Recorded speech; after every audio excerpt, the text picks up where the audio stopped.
शुभ संध्याकाळ फॅमिली. आली होती एक काम करायला, तांदूळ जमा करून ठेवलेले ते टाकायला आलेली पाण्यामध्ये. बघा पाणी खूप आहे आणि वाहत्या पाण्यामध्ये असं जाऊ पण नका. मी पण घाबरत गेली, कारण काय आपण मजाक मस्तीमध्ये पाण्यामध्ये उतरतो आणि तिथे नको ते घडतं. नंतर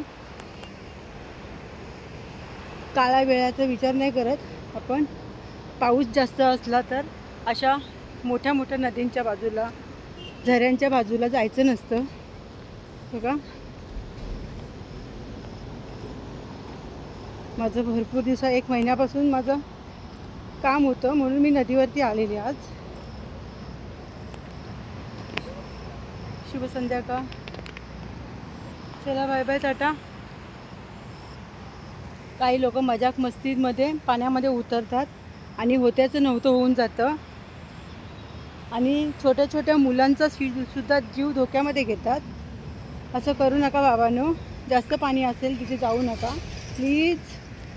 शुभ संध्याकाळ टू फॅमिली. ओम नमः शिवाय. मंदिरामध्ये आलेली शंकर भगवानच्या, तिथून इथे पुढे आले मी आता. नदी जवळच आहे, 2 मिनिटाच्या अंतरावरती. चला बाय बाय, टाटा.